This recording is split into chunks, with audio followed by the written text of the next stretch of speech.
आप सभी का स्वागत है एक बार फिर हमारी जेनेसिस की इस अध्ययन पे, जो कि हम आज 17वां अध्याय जो है वो सीखने वाले हैं।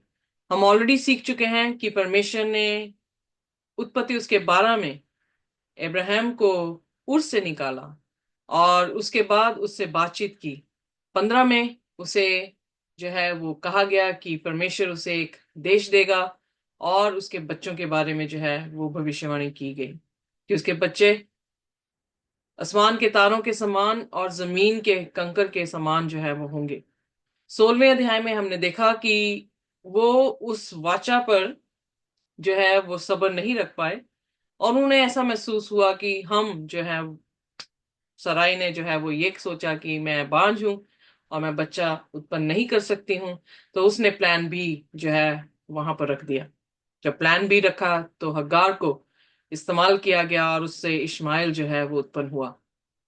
अब हम देखने वाले हैं उत्पत्ति उसका 17 अध्याय, जहां पर परमेश्वर फिर उसे दर्शन देता है। आइए देखिए, उसके पहले वचन से जो है हम पढ़ना शुरू करेंगे। और मैं यहाँ पर बाइबल सोसाइटी ऑनलाइन बाइबल को जो है पढ़ रही हूँ, जो कि NSRV वर्जन है। और बताया जाता है कि ये काफी सरल और बिल्कुल क्लोजेस्ट है। सो इसलिए ये न्यू वर्जन जो हमें मिला है, हम उससे जो है इसका अध्ययन कर रहे हैं। सो आइए देखिए उत्पत्ति उसका 17 अध्याय और उसकी पहली आयत। ठीक। उत्पत्ति 17 वाचा का चिन्ह खत्म। जब अब्राहम 99 वर्ष का हो गया, तब यहोवा ने उसको दर्शन देकर कहा, मैं सर्वशक्तिमान ईश्वर हूँ। मेरी उपस्थिति में चल और सिद्ध होता जा। ओके, अब यहाँ पर कितने वर्ष का है? 90। 99। 99। जब इस्माइल पैदा हुआ तो कितने वर्ष का था? लगभग 86। 86। राइट। क्योंकि पिछली बार हमने देखा कि 86 का जो था उम्र का होगा जब इस्माइल जो है वो पैदा हुआ। जस्ट इमेजिन, जब उसने प्लान बी अपनाया है, क्योंकि उत्पत्ति 15 में परमेश्वर ने उससे बात की, उत्पत्ति 16 में उसने अपना बी प्लान इम्प्लीमेंट और एग्जीक्यूट किया। उत्पत्ति 17 में जब वो 99 ईयर्स का हुआ, तब परमेश्वर ने उसको दोबारा से बातचीत की।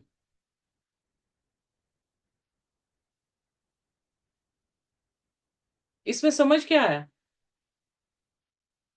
वेन जब हम खुदा का हुक्म मानते नहीं हैं, तो खुदा हमसे बातचीत करना बंद कर देता। बाइबल में लिखा, where there is no law there is no vision।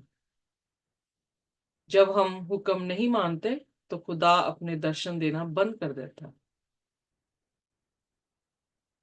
सो लगभग कितने साल हो गए? 15 साल के बाद परमेश्वर ने उससे बातचीत की। और हम कितनी गलतियां करते हैं, और लोग गलतियां करके भी कहते हैं कि परमेश्वर ने उन्हें दर्शन दिया है। तो बाइबल के अनुसार जब हम पढ़ते हैं, परमेश्वर दर्शन नहीं देते। परमेश्वर ने एक बात कह दी थी उसे कि तू मेरे साथ चल, मैं तुझे जमीन दूंगा। कनान में ले आया। उसने कहा तेरे बच्चे जो हैं वो आसमान के तारों के समान होंगे, जमीन के कंकर के समान होंगे। उसने जो है प्लान बी लिया, खुदा ने बात नहीं की। अब जब वो उस परिस्थिति से निकला है, मैं नहीं जानती कि बीच में क्या हुआ है, या उसने किसी तरह से रिपेंटेंस किया है, या उसके कामों में चेंजेस दिखे हैं। I have no idea. Bible silent है। मुझे सिर्फ इतना पता लग रहा है कि लगभग 15 साल के बाद परमेश्वर, मतलब 15 मैंने इस हिसाब से कहा कि इश्माइल के प्लान के बाद। सो 13 या 14 साल, क्योंकि 13 साल हो गए इश्माइल को अब इस वक्त। 13 साल का है तो 14 साल, तो लगभग 15 साल लगा लें या 14 साल लगा लें। 14 साल तक परमेश्वर ने उससे बात नहीं की। उससे ज्यादा भी हो सकता है, क्योंकि उससे पहले वो 15 अध्याय में जो है उसको मिला है, उसके बाद नहीं मिला। आइए देखिए अब 17 अध्याय में उसकी पहली आयत में, जब वो 99 ईयर्स ओल्ड है, 75 था जब उसे उर से निकाला था। और गलतियां कर रहा है। बीच में खुदा उससे मुलाकात किया, पर उसके बाद खुदा ने मुलाकात नहीं की। और अब जब वो 99 वर्ष का हुआ, तो परमेश्वर उसके सामने आकर क्या कह रहा है? I am God almighty.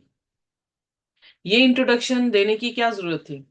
जब हम रेवलेशन पढ़े थे, 7 कलीसियाओं का अध्ययन किया था, तो सातों कलीसिया की स्पिरिचुअल इंटरनल कंडीशन को देखते हुए यीशु मसीह ने अपनी इंट्रोडक्शन दी थी। खुदा बदला नहीं है। रेवलेशन खुदा का अपनी कलीसिया के प्रति जो है वो बिल्कुल साफ रहता है। कमी हमारे में होती है क्योंकि हम प्रभु यीशु मसीह को समझ नहीं पाते। जब वो आया उसके पास, खुदा अपेयर हुआ उसके सामने, तो उसने कहा आई एम गॉड ऑलमाइटी। यानी अभी तक क्यों नहीं तेरा विश्वास जो है वो सिद्ध हुआ? अभी तक उसकी वॉक जो है अप्स एंड डाउन्स हैं। पर अब खुदा ने उसे कहा, क्या कहने की कोशिश की है? कि मैं ही सामर्थी हूं। सामर्थी हूं कि मैं बांस की कोख से भी बच्चा पैदा कर सकता हूं। सामर्थी है कि वो पत्थरों को भी रोटी बना सकता है। शैतान जानता था, इसीलिए उसने यीशु को आजमाइश दी कि तू भूखा है, रोटियों से कह कि वो पत्थरों से कह कि वो रोटियां बन जाएं, तो वो रोटियां बन जाएंगी। सो गॉड इज ऑलमाइटी। वो वही खुदा है जिसने आगे जाके लाल समुद्र को 2 भागों में बांट दिया, सूखी जमीन से लोगों को निकाल दिया। He is God almighty. और फिर उससे कह रहा है, वॉक बिफोर मी, मेरे सामने चल, एंड बी ब्लेमलेस। क्यों? क्योंकि वो ब्लेम्ड हुआ।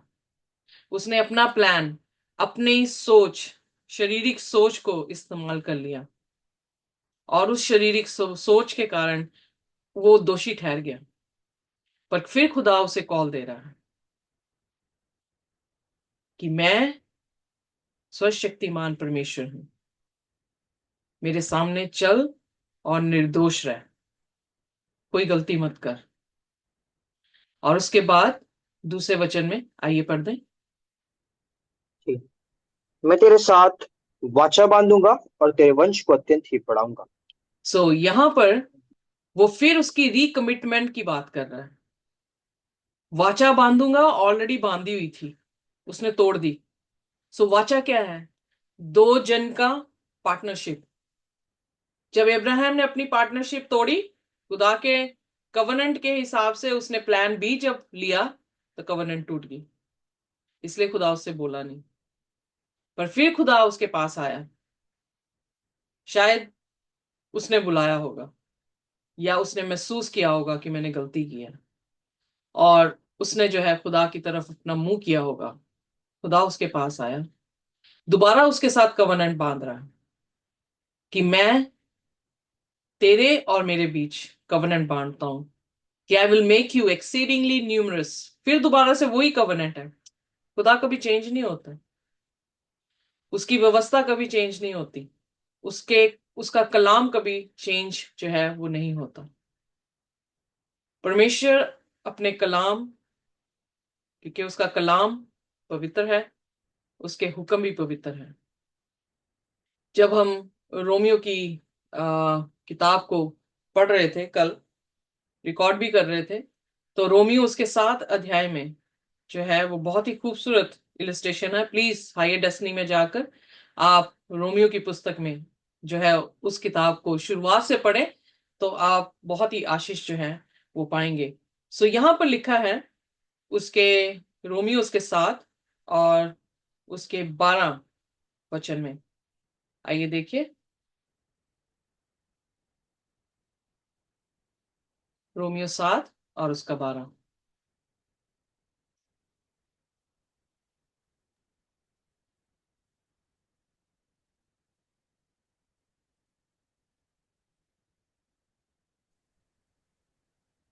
यहाँ पर लिखा है वेयर फोर।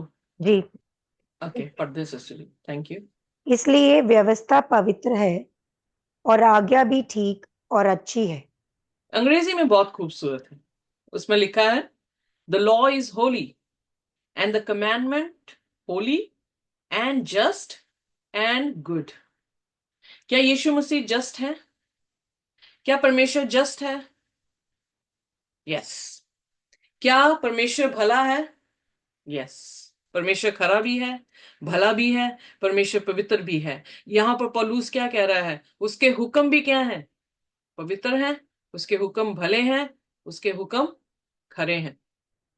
सो इसका मतलब करेक्टर जो है खुदा का और खुदा के हुक्मों का बदला नहीं, वो बदलता नहीं है। इसीलिए उसने कहा कि द कमांडमेंट्स आर स्पिरिचुअल। यहीं पर इसी अध्याय में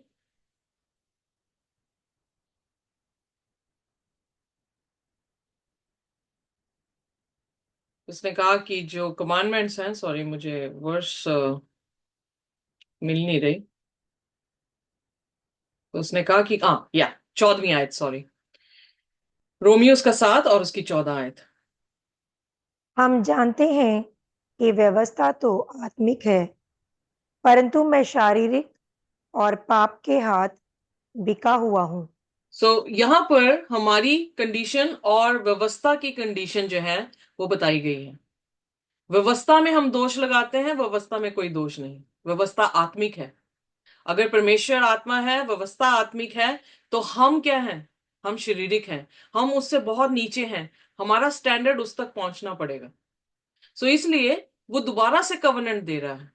उसकी व्यवस्था या उसका उसका प्रॉमिस जो था वो टूटा नहीं, वो वहीं पे खड़ा है। परमेश्वर दोबारा भी आया उसके पास, तो वही वाचा लेके आया है। क्योंकि इंसान गिरा, इब्राहिम गिरा, हम गिरते हैं, इसलिए दोबारा से हमें अपने आप को रिकनेक्ट करना पड़ता है स्पिरिचुअल चीजों से। बट अगर देखा जाए, स्पिरिचुअल चीजें वहीं पर स्थायी हैं, अनस्टेबल नहीं है, स्टेबल है। हम हैं अनस्टेबल। हम अपने प्लान्स, शारीरिक ख्यालों में, शरीर लालसाओं में जो है वो फंस कर परमेश्वर को छोड़ देते हैं। पर जब भी कभी परमेश्वर वापस आएगा, वो वहीं पर ही आपको मिलेगा जहां पर आप छोड़ के गए। अब्राहम को भी वहीं पर मिल रहा है जिस वाचा के साथ वो शुरू हुआ था। पर अब्राहम जो है वो अपनी जगह छोड़ता छोड़ता जब भी मिल रहा है वहीं पर मिल रहा है परमेश्वर को। उसकी वाचा वहीं पर जो है वो बंध रही है। और उसके बाद अब तीसरे वचन में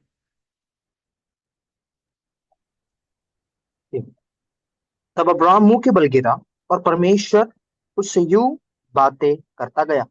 देख, वो अब 2 मिनट, यही खूबसूरत चीज है कि वो जब उसने परमेश्वर को देखा, विजन में देखा है, पर अपने मुंह के बल गिर गया है।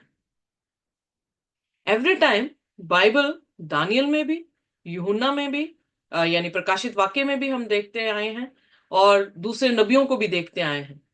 जब भी कभी उन्होंने रोया में परमेश्वर को देखा है, वो क्या उनकी हालत हुई है? उन्होंने उसकी मजेस्टी को देखा है।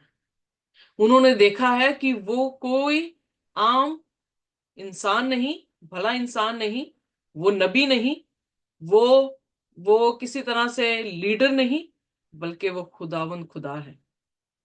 और जब उसकी हुजूरी में हम आते हैं तो इसी तरह से डर और खौफ हमारी जिंदगी में आता है, और हमें क्या होना चाहिए? मुंह के बल जो है गिर जाना चाहिए।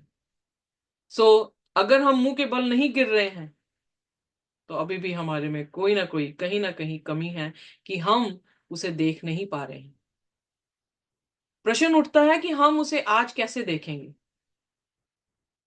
हम सभी के पास विजन का तोड़ा तो नहीं है, हम प्रॉफिट्स नहीं हैं, पर हम खुदावन यीशु मसीह को कहां देखते हैं?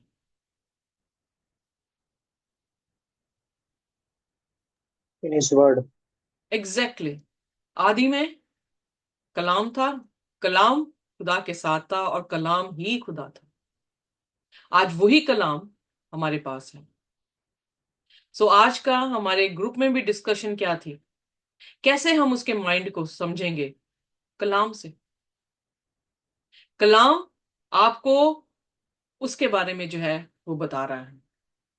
अगर कलाम में हम पैटर्न्स देखते हैं कि खुदा का कैसे पैटर्न रहा है, खुदा की कैसी चीजें रहे हैं, तो हम जो है उसके मन को समझ सकते हैं।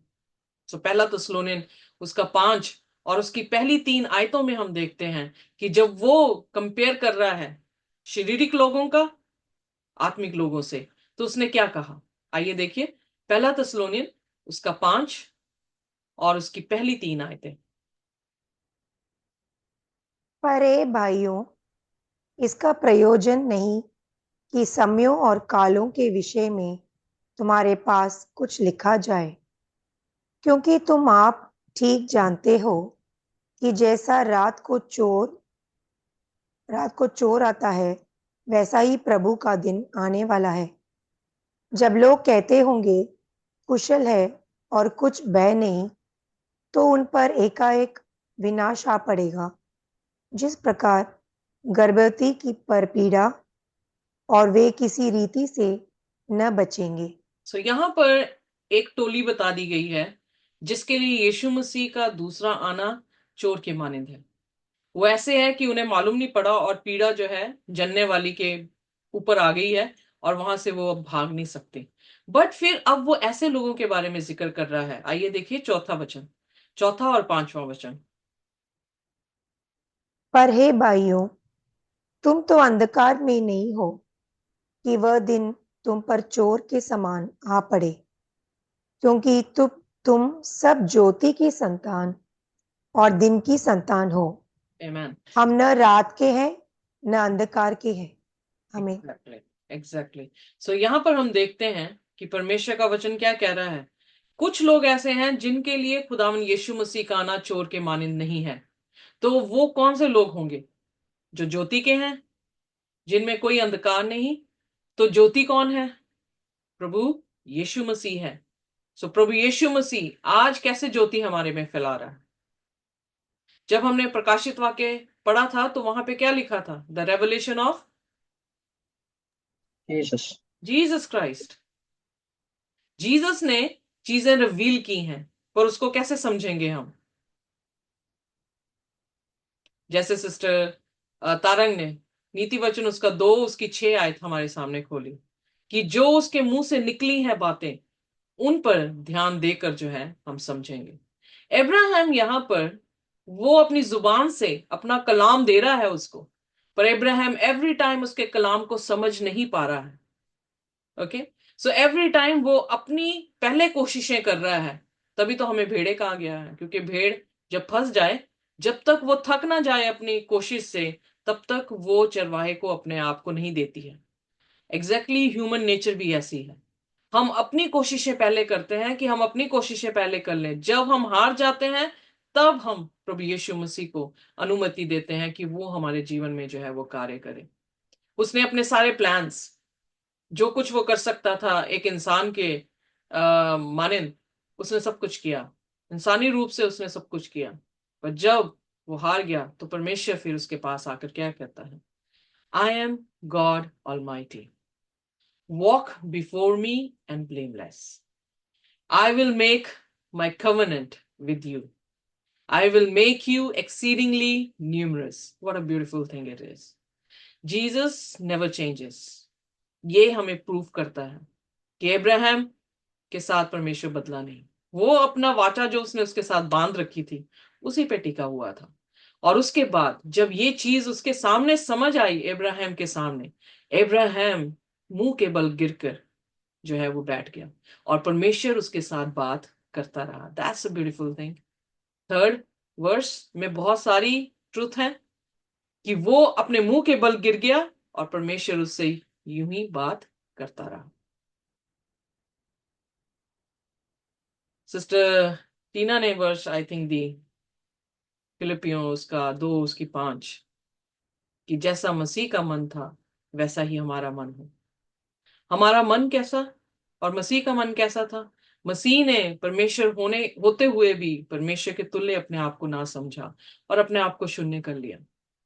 जो शून्य करता है वो ऊपर उठाया जाता है, क्योंकि यीशु मसीह को भी जो है पिता ने ऐसा नाम दिया जो सब नामों से ऊपर था। उसे भी ऐसी किंगडम दी जो किंगडम कभी खत्म होने वाली नहीं थी। अब्राहम ने जब अपने सिर को झुका लिया, यहां पर उसने अपनी कोशिशें करके हार चुका है। अब उसने अपने आप को पूरी तौर से यीशु मसीह के सामने सरेंडर कर दिया। और फिर चौथे वचन में परमेश्वर क्या बोलते हैं, पढ़ दें। देख मेरी वाचा तेरे साथ बंधी रहेगी, इसलिए तू जातियों के समूह का मूल पिता हो जाएगा। आमीन। सो उसकी जो वाचा थी वो फिर दोहरा रहा है। और जगह जब हम देखते हैं इज़राइल की पूरी हिस्ट्री को, तो हम देख रहे हैं कि परमेश्वर अपनी वाचा पे टिका हुआ है। लोग जो मर्जी कर रहे हैं, पर खुदा क्या कर रहा है, उसी के औलादों को, औलादों में से औलाद जो है वो निकाल रहा है, और जिसका नाम यीशु मसीह था। सो वो अपने प्रॉमिस में खड़ा रहा। इसीलिए बाइबल में लिखा, भजन संहिता उसका 15 अध्याय बहुत ही खूबसूरत है। आई एम सॉरी सिस्टर जी, मैं आपको काफी वर्सेस ओपन करवा रही हूँ। ये 15 में। सो वहां पर लिखा है कि, पढ़ते हैं शुरू से, पहली आयत से। ओके। जी, पहली सिय्योन के निवासी, चौथी आयत। हे परमेश्वर, तेरे तंबू में कौन रहेगा? तेरे पवित्र पर्वत पर कौन बसने पाएगा? वह जो खराई से चलता और धर्म के काम करता है और हृदय से सच बोलता है, जो अपनी जीभ से निंदा नहीं करता हम्म। और न अपने मित्र की बुराई करता और न अपने पड़ोसी की निंदा सुनता है। वह जिसकी दृष्टि में निकम्मा मनुष्य तुच्छ है और जो यहोवा के डरवैयों का आदर करता है, जो शपथ खाकर बदलता नहीं, आमेन, दैट्स इट। चाहे हानि उठानी पड़े। आमेन, आमेन। सो यहाँ पर क्या लिखा है कि खुदा के तंबू पे भी कौन रहने वाला है? जो शपथ खा के, यानी कवनेंट बांध के प्रभु यीशु मसीह के साथ बदलता नहीं है। यही हमने प्रकाशित वाक्य में सीखा कि जो कोई जय पाए, जो कोई मौत तक वफादार रहे, उसको मैं जिंदगी का ताज दूंगा। Are you with me? Can you say amen? आमीन। सो यहां पर हम देखते हैं परमेश्वर कभी बदलता नहीं, और परमेश्वर फिर दोबारा से वही वाचा उसके साथ बांध रहा है कि तू दुनिया के देशों का क्या होगा, पिता होगा। और इसी तरह से हमारी क्रिश्चियन वॉक भी होनी बहुत जरूरी है। हमने वाचा अगर बांध ली है, तो फिर हमारे लिए और कोई ऑप्शन नहीं है, ना ही हमें कोई ऑप्शन ट्राई करने हैं। उसकी जुबान, उसका मन कैसे हमने समझना है? उसके कलाम के जरिए से। इसीलिए पौलुस ने कहा, पहला कुरिन्थियन उसकी 2 और 16 में, कौन उसे जान सकता है, पर हम उसके मन को जानते हैं। प्रेरित क्यों उसके मन को जानते थे? पहला यूहन्ना उसका पहला और उसकी पहली आयत में लिखा, हमने उसे अपनी आंखों से देखा है, हमने उसको अपने कानों से सुना है, हमने उसे छू कर देखा है। सो फर्स्ट हैंड एविडेंस जो है वो क्या, कौन थे? प्रेरित थे। और प्रेरित कह रहे हैं कि हम परमेश्वर के मन को जानते हैं। क्यों? क्योंकि वो वचन जो है, वचन उनके पास था, वचन ही तो डेरा करके बैठा था उनके पास। इसीलिए पौलुस सॉरी यीशु मसीह ने जब पूछा, जब यूहन्ना उसके 6 अध्याय में, क्या तुम भी मुझे छोड़ के चले जाओगे? क्योंकि छोड़ के चले गए। 66 वर्ष में लिखा कि जितने उसके पीछे थे उन्होंने जो है उसको छोड़ दिया और दोबारा उसके पीछे नहीं हो लिया। तो वो उसने मुड़कर अगली आयत में पूछा अपने चेलों से, क्या तुम भी मुझे छोड़ के जाओगे? तो पतरस ने क्या कहा, पिता और प्रभु, हम तुझे छोड़ के कहाँ जाएं, तेरे पास तो जिंदगी के शब्द हैं, तेरे पास तो कलाम है, तेरे पास तो जिंदगी है, हम तुझे कहाँ छोड़ के जाएं? माय फ्रेंड्स, वेरी इंपॉर्टेंट, हम कवनेंट में बंधे हुए हैं। अगर आप सोच रहे हैं कि आपने परमेश्वर के साथ कवनेंट में हैं, उसने नई वाचा लिखी है, हमारा जो स्टोनी हार्ट है उसको निकाल कर वो मनुष्य का हृदय देगा, वो अपने हुक्म हमारे हृदयों में लिखेगा, वो हमारा परमेश्वर होगा, हम उसके लोग होंगे। अगर ये कवनेंट न्यू क्रिश्चियन चर्च के साथ दी है परमेश्वर ने, तो क्या हम उस कवनेंट के साथ हैं? क्या हम उसकी व्यवस्था को जो है वो मान रहे हैं? व्यवस्था पवित्र है। व्यवस्था और यीशु मसीह को आप अलग नहीं कर सकते, क्योंकि व्यवस्था ही बता रही है, व्यवस्था ही पहचान है। अगर रोमियो 3 उसकी 20 में देखें तो वो पाप की पहचान बता रही है। तो व्यवस्था को अगर आप छोड़ देंगे तो आपको पाप का नहीं पता लगेगा, और आप पाप करते रहेंगे, और जब आप पाप करते रहेंगे आपकी कवनेंट टूट जाएगी जो यीशु मसीह के साथ है। कवनेंट में यही है कि वो आपका परमेश्वर होगा और आप उसके लोग होंगे। मैं उसकी लोग होंगी अगर मैं उसके 10 हुक्मों में बंधी होंगी। सो यहां पर परमेश्वर दोबारा से कवनेंट सिद्ध करने आया है, दोबारा से उसको रिमाइंड करने आया है, क्योंकि खुदा हमारी निर्बलताओं को जानता है कि हम इंसान हैं और हम पाप करते हैं। सो इसलिए वो धीरज धरता है हमारे लिए। इस पर भी धीरज धरे इब्राहिम के लिए भी। और फिर जो है, जब वो 75 से उसने वॉक स्टार्ट की है, 99 में वो आ गया। कितने साल हो रहे हैं? ऑलमोस्ट 24 साल तक उसकी कवनेंट जो है प्रभु यीशु मसीह के साथ सिद्ध नहीं हो पाई, खुदा के साथ। क्यों? क्योंकि इन सारे 24 सालों में वो अपनी इंसानी फितरत में कभी गिर रहा है, कभी उठ रहा है, कभी गिर रहा है, कभी उठ रहा है। यही पौलुस कह रहा है, मैं हर रोज स्ट्रगल करता हूं। किसमें? कि मैं मसीह में मरता हूं रोज और मसीह में जीता हूं रोज। और अगर हमने ये प्रैक्टिस की ही नहीं तो हम निपुणता में कैसे जाएंगे? अगर एक्सरसाइज किया ही नहीं है तो मसल में जान कैसे आएगी? उसी तरह से विश्वास में भी हमें एक्सरसाइज करनी होगी, ताकि हम पूर्ण तौर से सामर्थी फर्मली स्टैंड जो है वो हो सके। पर अंडरस्टैंडिंग कहां से आएगी? परमेश्वर का मन कहां से पता लगेगा? उसके कलाम से। इसीलिए प्रेरित पौलुस इतना कॉन्फिडेंस से कह रहा है कि वी नो हिज माइंड, उसके कलाम से। और शैतान इतना चालाक है कि उसके कलाम से ही हमें अलग रखता है। उसे पता है कलाम ज्योति है, और हमारी आंखें वो अंधी करके रखता है ताकि हम खुदा की उस उज्जवल ज्योति को देख ना सके, जो कि दूसरा कुरिन्थियन उसकी 4 में देखने को मिलती है। बट हमें सिर्फ महज पढ़ना नहीं है इन कहानियों को, इनमें डूबना है, क्योंकि ये हमारे लिए उदाहरण है। पहला कुरिन्थियन उसकी 11 उसकी 10 में 10 की 11 में क्या लिखा है कि ये सारी कहानियां हमारे लिए उदाहरण है और आखिरी समय के लोगों के लिए चेतावनी है। चेतावनी क्यों है? क्योंकि ये चीजें मिस होंगी।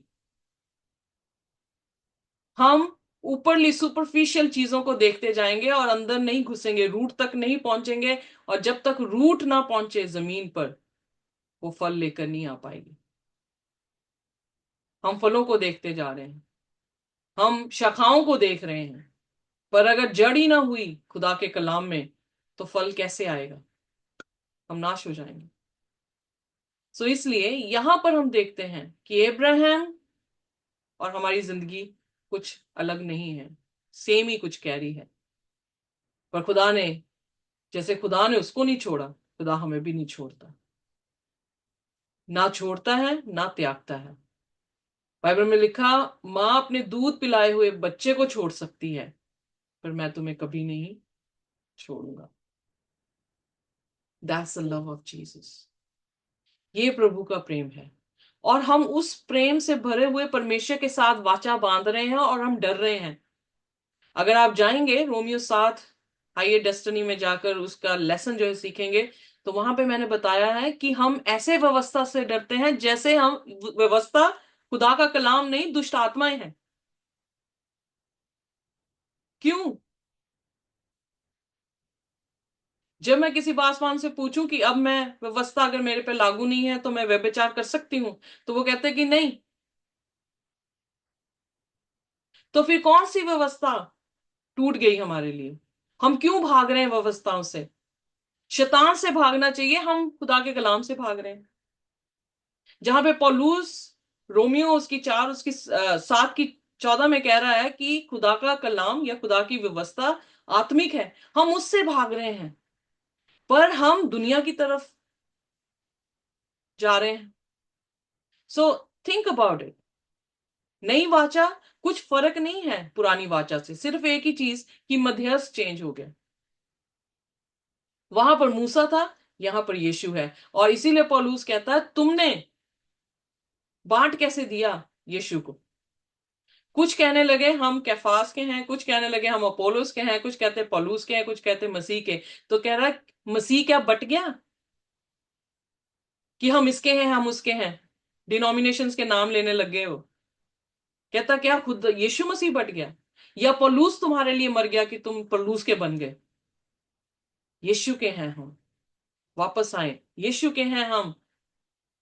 और उसकी वाचा ये है कि वो हमारे साथ वाचा बांधे हैं कि वो हमारा परमेश्वर होगा, हम उसके लोग होंगे। और वो अपनी आत्मा से हमारे दिलों में क्या लिखेगा, अपने हुक्म लिखेगा। हुक्म क्या है, कलाम है। फिर उसके बाद परमेश्वर ने 5वें वचन में कहा, इसलिए अब कि तेरा नाम अब्राहम ना रहेगा, परंतु तेरा नाम अब्राहम होगा, क्योंकि मैंने तुझे जातियों के समूह का मूल पिता ठहरा दिया है। परमेश्वर ने उसका नाम बदल दिया। उसका खुदा के सामने झुकना और उसका नाम बदल जाना एक महज इंसिडेंट नहीं है, अचानक से नहीं, कुछ मिसअंडरस्टैंडिंग नहीं हुई खुदा को। बट मैं ये विश्वास करती हूं कि वो अब सरेंडर कर गया सब कुछ खुदा के सामने। और खुदा ने अब उसे नाम देकर, नाम बदल कर भी जो है दुनिया के सामने एक तरह की टेस्टमनी दे दी। अब जब उसने कहा होगा कि मेरा नाम इब्राहिम नहीं अब्राहम है, तो उनकी भाषा में तो उन्हें समझ आ रहा है कि वो क्या है, जातियों का पिता होगा। अभी बच्चा एक भी नहीं हुआ, पर नाम बदल दिया गया। नाम ने साक्षी दी। यूहन्ना बपतिस्मा देने वाला अभी जन्मा नहीं था, पर क्योंकि जकराया ने विश्वास नहीं किया, उसकी जुबान बंद कर दी गई। और उसकी साक्षी पहले ही होगी कि कुछ परमेश्वर के दूत ने या परमेश्वर ने इसको दर्शन दिया है, इसीलिए इसकी जुबान बंद है। और ऊपर से उसकी जो वाइफ थी वो हमला होगी। कैसे खुदा काम करता है।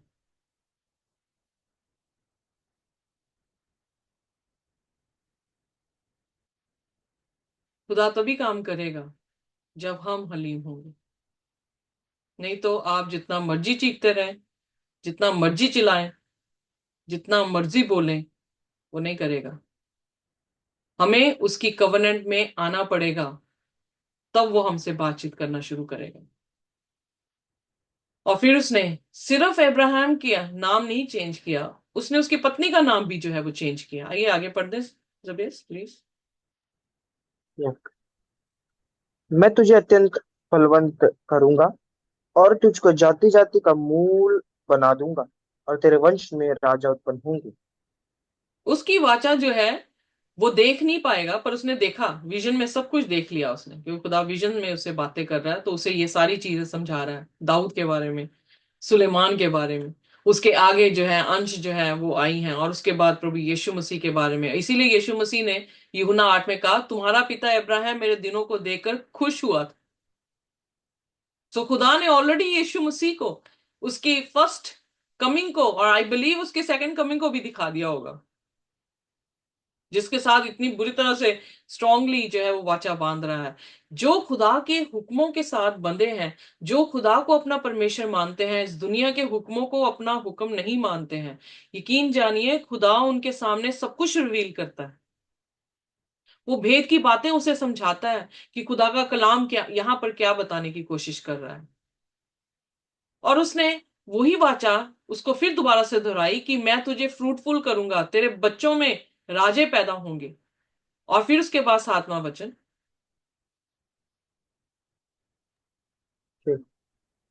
और मैं तेरे साथ और तेरे पश्चात पीढ़ी पीढ़ी तक तेरे वंश के साथ भी इस आशय की युग युग की वाचा बांधता हूँ कि मैं तेरा और तेरे पश्चात तेरे वंश का भी परमेश्वर रहूंगा। आमेन। सो यहां पर वर्ड आया है एवरलास्टिंग कवेनेंट। कौन है एवरलास्टिंग कवेनेंट? कौन सा ऐसा प्रॉमिस है जो सनातन काल का प्रॉमिस है? यीशु मसीह। उसकी संतान से यीशु मसीह का उत्पन्न होना, और उसके जरिए से सभी लोगों का यीशु मसीह पर विश्वास करना, इब्राहिम में ग्राफ्टेड होना, यानी आत्मिक इजरायली बनना, क्या आज हमारे सामने नहीं है? हम 3400 साल पहले तो नहीं थे जब इब्राहिम था, पर 3400 साल बाद हम यहां पर हैं। सॉरी, 34 साल, या मोर देन दैट, ऑलमोस्ट 56। सो खुदा यहां पर हम देखते हैं कि उसकी प्रोफेसी बिल्कुल फुलफिल हो रही है, हमारी आंखों के सामने हो रही है। बट उसके लोग कैसे होंगे? इब्राहिम के जैसे होंगे, उसके विश्वास के जैसे होंगे। क्योंकि जब हम पढ़ते हैं रोमियो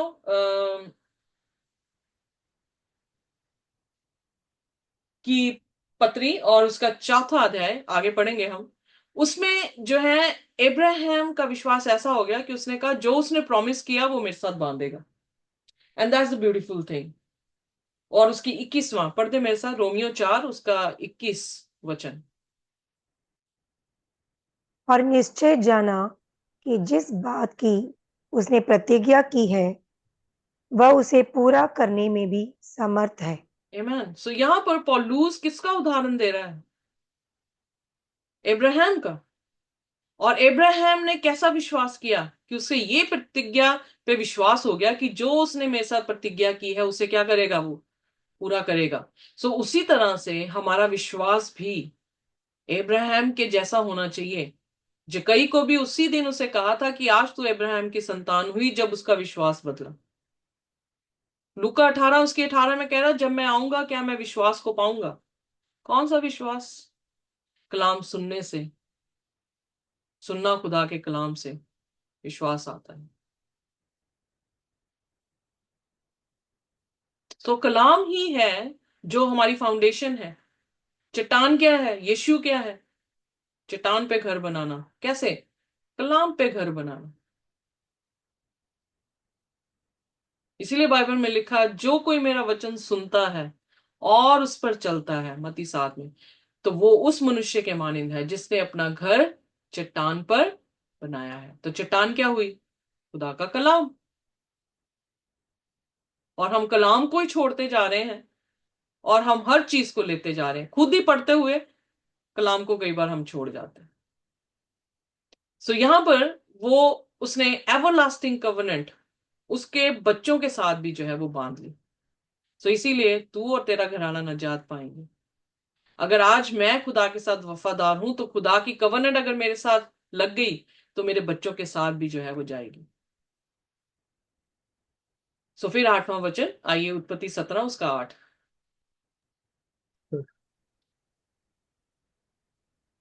और मैं तुझको और तेरे पश्चात तेरे वंश को भी यह सारा कनान देश जिसमें तू परदेशियों का रहता है इस रीति दूंगा कि वह युग युग उनकी निज भूमि रहेगी और मैं उनका परमेश्वर रहूंगा। आमेन। सो यहाँ पर ऑलरेडी उसने जो है एक वाचा एंट्रिटी कर दी थी, जब उन्होंने तीन तीन कर कर जो है जानवरों को आधे आधे हिस्से में बांटा था, और प्रभु यीशु मसीह उस टॉर्च के समान उसमें से गुजरा था। तो ये ऑलरेडी कवनेंट हो चुकी थी। और उस कवनेंट में परमेश्वर ने यही कहा था कि ये जमीन, प्रॉपर्टी तेरे नाम होगी। और हम देखते हैं कि उसी को दी। और ऑलरेडी वो बता चुका 400 साल के बाद, जब तेरे लोग मिस्र से निकलेंगे तो यहां पर आकर मैं उन्हें जमीन दूंगा। परमेश्वर ने अपना वायदा पूरा किया। आज हमारे साथ वायदा क्या किया है कि मैं तुम्हें स्वर्ग की बादशाह, मुल्क कनान, आसमानी घरों में लेकर जाऊंगा। क्या एग्जैक्टली वैसा ही नहीं हमारे साथ कर रहा? वो प्रकाशित वाक्य को लिख रहा है, रिवील कर रहा है कि ये सारी चीजें कैसे होंगी। इसीलिए तस्लोनिन की कलीसिया को पौलुस कहता, तुम्हारे लिए वो चोर की मानिंद नहीं होगा, क्योंकि तुम वचन की ज्योति से चमक रहे हो।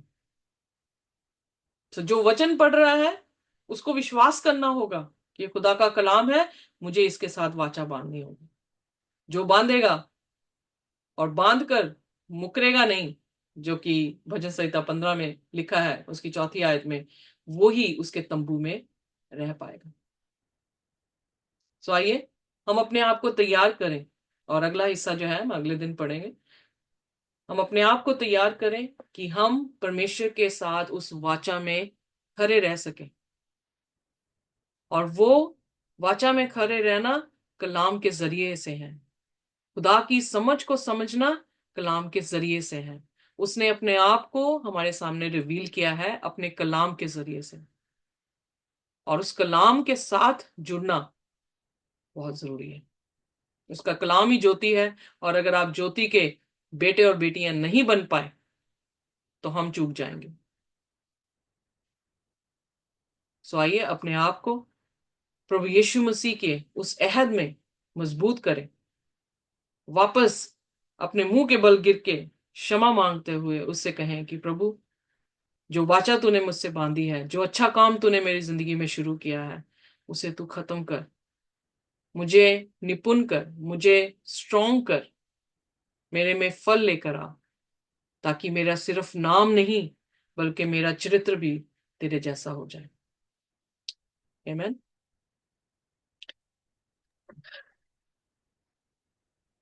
आइए अपने सिरों को झुकाएंगे और हम प्रार्थना करेंगे।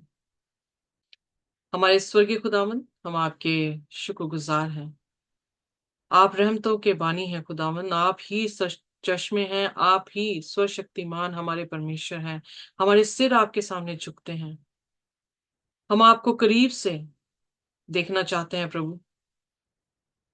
शैतान हमारी आंखों को अंधा करता है ताकि हम आपके कलाम को समझ ना सकें, पर हमारी प्रार्थना है खुदावन कि हम आपके कलाम को समझें। आपके वचन में लिखा, जो इस संसार से मित्रता करता है वो खुदा का विरोधी है।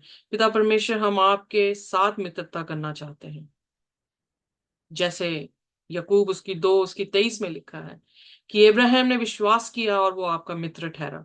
खुदावन, हम भी आपके मित्र रहना चाहते हैं। अब इस संसार के ना ईश्वर के साथ हमारा कोई संबंध हो, ना इस संसार के किसी व्यवस्था के साथ हमारा संबंध हो। प्रभु, हमारे संबंध को अपने साथ मुकम्मल करें, हमें ब्लेस करें, और इस कलाम को लोगों तक पहुंचाने के लिए हमें वसीला बनाएं, ताकि खुदावंद बहुत सारे लोग बचाए जा सकें।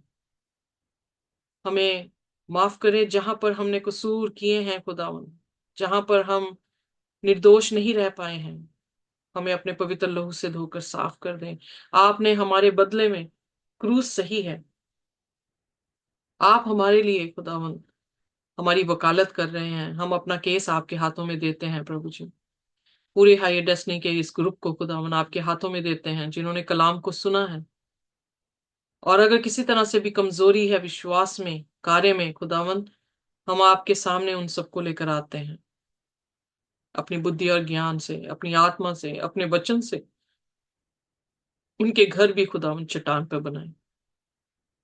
हम सबके बच्चों को आप आशीष और बरकत दें। हमारे खानदानों में, हमारे एक्सटेंडेड फैमिली में खुदावन आपका सुसमाचार पहुंच सके, वो भी जिंदगी को पा सके और आपके नाम की बढ़ाई हो सके। इस प्रार्थना को हम यीशु के नाम से मांगते हैं। आमीन। आमीन। आमीन। आमीन। खुदा का अनुग्रह, खुदा की शांति हमारे साथ इसी तरह से बनी रहे जब तक कि वो आ ना जाए। आमीन।